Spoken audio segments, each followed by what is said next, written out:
rugbyman gréviste de la faim. Les archives papier de l'Indépendant cachent souvent de petites pépites drôles, originales, surréalistes. Bonjour, je suis Denis Dupont et pour vous, je les sors de l'oubli avec le podcast Je vous parle d'un temps, produit par l'Indépendant. Mars 1975. Metz. Ça ne tourne plus très rond au club omnisport d'Agondange en Moselle, durement sanctionné depuis le 9 février. Le président, le trésorier et le doyen des joueurs ont-ils décidé, pour que justice soit rendue, d'entamer vendredi soir la première grève de la faim de l'histoire du ballon ovale. Les 120 membres du club viendront encourager les grévistes qui demandent à la Fédération de rugby d'Alsace-Lorraine de rapporter avant le 23 mars, date des 32e de finale du championnat de 3e série, les très sévères sanctions prises à leur égard. Le président, le trésorier et un joueur âgé de 46 ans ont donc décidé de perdre quelques kilos pour que l'honneur soit rendu au club.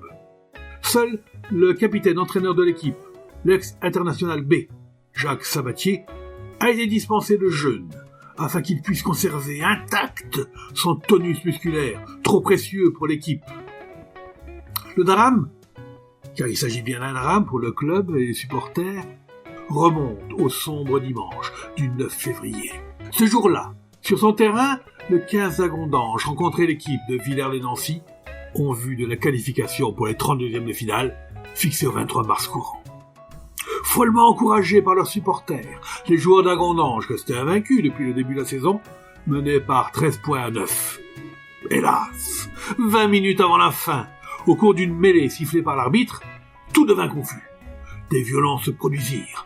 Mais comment identifier les auteurs ?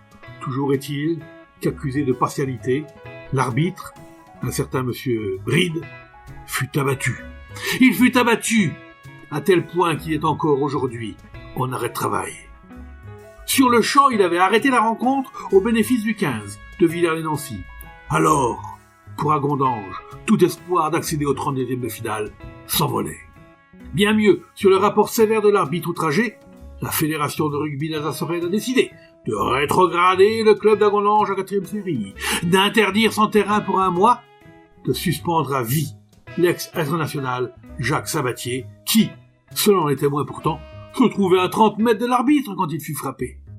Et enfin, de suspendre 2 autres joueurs pour 3 matchs. On ne rigolait pas à l'époque. C'était Je vous parle d'un temps, un podcast produit par l'Indépendant et concocté par Denis Dupont à retrouver ici même chaque semaine.